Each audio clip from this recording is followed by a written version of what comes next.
ফ্রান্সের পারফরমেন্স ঠিক আছে, বাট আরও বেটার হওয়া উচিত, কারণ নরওয়ে টিমের সঙ্গে আজকের খেলা অসম্ভব সুন্দর। ফার্স্ট হাফে ফ্রান্স অসংখ্য অ্যাটাক দিছে, সেকেন্ড হাফে অনেকগুলো অ্যাটাক দিছে, তারপরে আপনার দেন ডেমবেলে হ্যাটট্রিক করলো। ম্যাচটা খুব সুন্দর হয়েছিল, উপভোগ করার মতো ম্যাচ ছিল।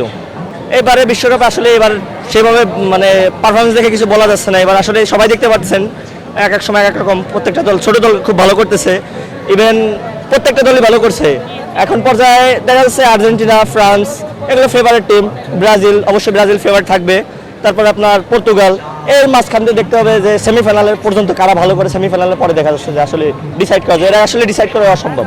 স্মাইল বেবি ডাইপার এর সুপার অ্যাবজর্পশন টেকনোলজি এখন দেয় 30% বেশি শোষণ ক্ষমতা।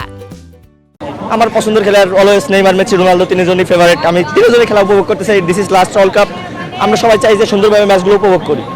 ফ্রান্সের পারফরমেন্স ঠিক আছে, বাট আরও বেটার হওয়া উচিত, কারণ নরওয়ে টিমের সঙ্গে লুজ খেলতেছে। একটা গোল হয়েছে পরে, এই যে আপনার হাফ টাইমের পরে যে প্লান্টিটা অবশ্য নরওয়ে মিস করছে, নাহলে তো ফ্রান্সের জন্য দেখা যাচ্ছে যে অ্যাটাক, নরওয়ে অনেকগুলো অ্যাটাক দিচ্ছে, ডিফেন্স একটু দুর্বল মনে হচ্ছে আজকে। আমি ব্রাজিল সাপোর্ট করি। ব্রাজিল তো অবশ্যই ভালো লাগে থাকতে পারে, নেইমার, রোনালদো এখানে খেলছে, কে কে চাইবে না মানে ব্রাজিলের খেলা, নান্দনিক খেলা দেখার পরে কার ভালো লাগবে না। ছোটবেলা থেকে 2014 থেকেই দেখা, শুধু লাস্ট ওয়ার্ল্ড কাপ নেইমারের, চাচ্ছি এবার ভালো কিছু হোক।